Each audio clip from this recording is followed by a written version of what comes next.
I'd like to call the Tuesday, August 8th, Duvall City Council special City Council meeting to order at 5:15 p.m. Would you please join me for the flag salute? It's not on the agenda. Thanks. Pledge allegiance to the flag of the United States of America and to the republic for which it stands, one nation under God, indivisible, with liberty and justice for all. All right, clerk, will you please take the roll? Yes. Sorry.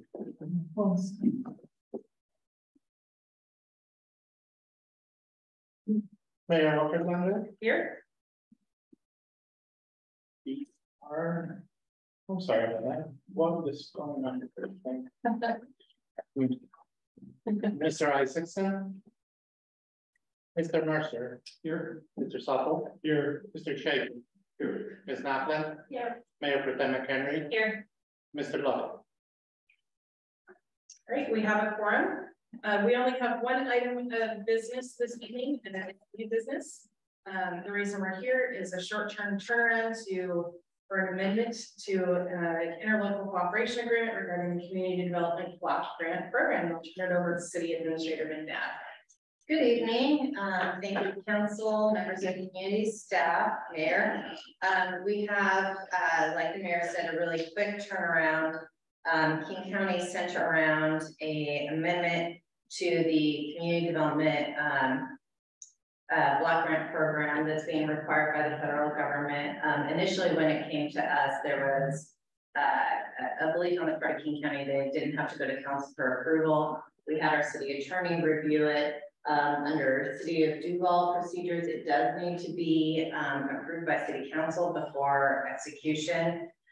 Essentially, the federal government is requiring us to, HUD specifically, to have this ILA amended to include language that references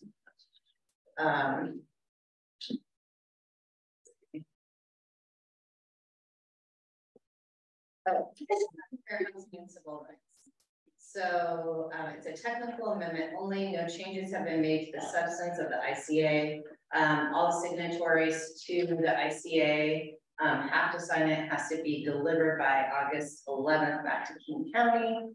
And this is what makes us eligible for block grants. And we have a few here in Duvall that we've been eligible for, not many, but we do have a couple of local areas where we can be eligible for these kind of federal block grants. So that's here. I didn't do an agenda bill because it was a super quick turnaround. So for your review, but also for your vote tonight, because we have to get it signed and executed by Friday.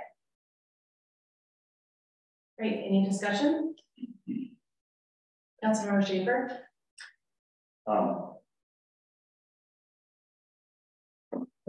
I've started this about sounding too negative, but it does specifically have the words assist in undertaking community and lower income housing assistance activities. Let's see what some verbiage about homeless people in here. Yes. It's basic families, homeless assistance, and suitable living environment, economic activities, especially for persons with very low to moderate incomes. We do need to ask ourselves if this is the right thing to do for Duvall. And I think the answer will be yes, but to me this isn't a mindless activity where we simply approve it.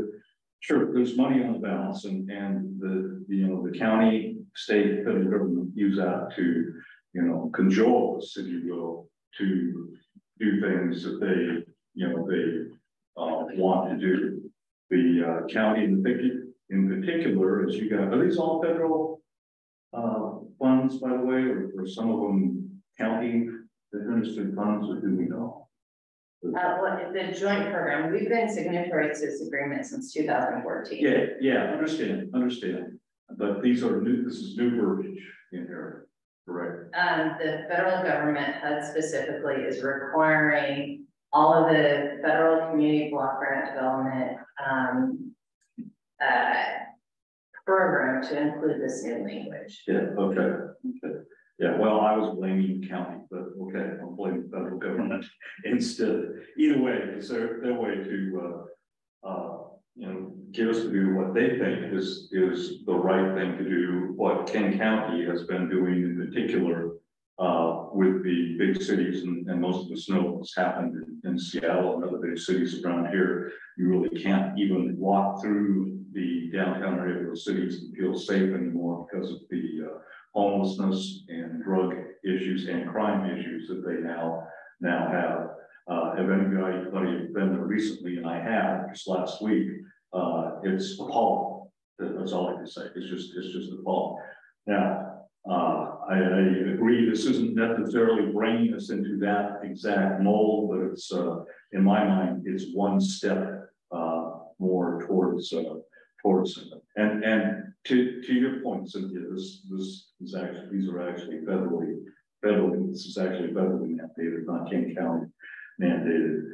Nonetheless, I think we still have to give this a little bit of thought and not just simply, yeah, that's the right thing to do, raise our hands. I personally have, I don't know, I have very mixed feelings about this type of thing and apprehension in proving it and continuing to, be under the wing of jurisdictions that are not necessarily doing the best thing for Duvall. So we have been the beneficiary recently of one of these programs on 144. So we have accepted this form of block grant and have used it to the benefit of Duvall. So that's one point. The other point I would make is outside of that small area on 144th, us along with most of Snoqualmie Valley have very few locations here who would even be eligible for a grant like this. Mm-hmm. I think we probably in that 144th project might have found the only place in Duvall where we would be a beneficiary of this program. Mm-hmm. Yeah, no, thank you.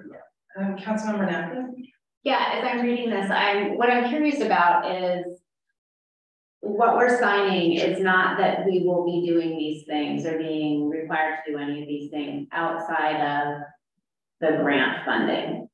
Is that we're not making a statement that we are changing the way we operate our city or our priorities or anything. It's just if we accept the grant money, how we utilize the grant money needs to incorporate some of this. So would that be as part of the approval of the grant? So we won't suddenly accept a grant thinking we're doing one thing and then all these strings are attached that kind of broaden into, well, you need to do this. Do you see where I'm coming from? We don't have to apply for these grants. Yeah, I think they're great grants. I absolutely want to. So I'm not saying that. Yeah. I'm just trying to understand is what is the scope if we accept money? Does that broaden the requirement beyond the scope of exactly what we write in the grant? Well, I think it would depend on what your grant proposal is for. Mm-hmm. So if your grant proposal is to do housing assistance or homeless remediation of some kind or another, you would have to comply with the HUD civil rights rules and the HUD Fair Housing Act rules. Not every program and not every grant is going to have that component here in Duvall or anywhere for that matter. These community block grants can cover all sorts of activities, some of them to provide housing, but some of them to provide services adjacent and near localities that are low income. And so it really would depend on the type of grant that you're asking for, which of these provisions would apply. But ultimately, most federal grant programs require any grant recipient to comply with civil rights rules. And within the scope of the project. Within the scope of the project. Yeah, they aren't going to start auditing all aspects of our city saying you need to do this and more and that. Because I think, is that kind of what you're worried about or? Both. But okay. within the scope of the project, if for example, we decide that we would bring a, homeless housing into Duvall, I would be extremely concerned about that, likely against it.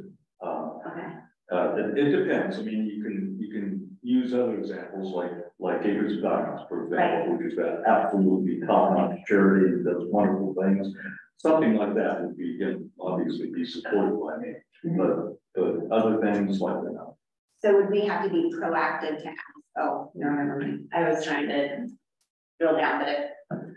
Yeah, I mean, am I okay to go for it? I want to make sure I recognize, because this is a city council. I read this differently. There's a lot of this boilerplate language that's instilled in it. It's not even necessarily sometimes as a condition. It's the broader federal umbrella that it's reinforcing the guideline. Many of the projects, I think, like the 144th, wouldn't specifically address this. I think the other, with the way the language is written between the city and county, it says to assist the county. The project could be somewhere else in King County. It could be in conjunction with Valley. So a lot of this is just basically saying, we'll partner the way. So again, I didn't necessarily have an aversion because of somehow it would adversely affect Duvall. I think the other provision is around low to moderate income housing, which could apply to elder care. It could apply to a lot of different programs. So to Cynthia's earlier comment, I would hate to shut the door. This is sort of the boilerplate strings that I think come with many of the grants that we already take to close the door. And I think at the end of the day, it's still up to the city in terms of what specific projects we decide to pursue, and then the options.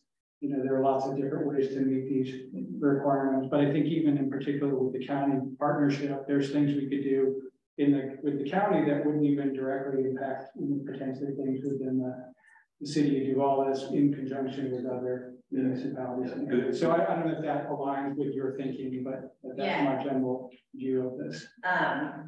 When we apply for and receive Federal Department of Transportation grants, for instance, the civil rights rules that are embedded here are the same civil rights rules that the DOT has already required in their contract. So there's nothing really new here other than HUD is finally saying your agreements have to have that language. Councilmember, well, first of all, Councilmember Duvall, do you have any feedback? No, not really. I mean, I'm not overly concerned about, all of a sudden their streets being intense from homeless as a result of accepting any grant money here. I mean, we don't have to accept any grant money, right? We don't even have to apply for the grant if we choose to. So it's just another avenue of getting more revenue into the city if we choose to do that. But I'm not overly concerned about turning Main Street in Duvall into 3rd Avenue in Seattle. So. Yeah, sure. I serve on the Joint Recommendations Committee, and so I'm familiar with some of these things. And I guess when I read this, I feel it's more similar to what our city administrator said. These have always been there. It's just now they're clarifying more firmly, like putting in language in that really just clarifies what's already existed there. And there are a lot of really amazing projects. If you're curious, we could talk after about some of the things that have been done in other areas. It's just, it's about pooling money and then helping fund those bigger projects when they do come up. And for each jurisdiction, it might, be every few years or something like that. And just helps, there have been some really interesting, like even there was an improvement project at like a elementary school in a really low income area that they just would never have had the funds to do. That also benefited the greater community because it was like a community garden type thing that they did there. So anyways, there's a big range of projects. I think you'd be surprised at the kinds of things that come out of, that are focused in these areas, but I think they just wanted to back some language up, something that's already been occurring and put it in writing. Councilmember Schaefer. Well, first of all, thank you for that. I agree 100%. Another good example, by the way. I don't know exactly what funds it used, but the senior housing, affordable housing that's bringing up in Carnation right now. I'm very supportive, and I think that's a great, great project. One comment on Main Street becoming 3rd Street in Seattle, it could happen. It doesn't happen overnight. It doesn't happen in months. It happens over years, even over decades. It creeps in little by little. We have to be very careful about what we, what we do with that. Because like I say, it's easy to make that statement, but 10 years, 20 years from now, it could happen. So let's not fool ourselves. I'd like to add just a little bit, if I may. The reality is one of the reasons our big cities like Seattle and Tacoma have such an unhoused human challenge is because they're the ones that provide all the social services. That's where they're all located. That's where transit is accessed. That's where the food banks are. That's where the shelters are. That's where mental health veterans care is. And in fact, veterans are a good chunk of our unhoused population in this country. When you look at what's unhoused humans as a whole, they don't tend to go where they don't have access to services.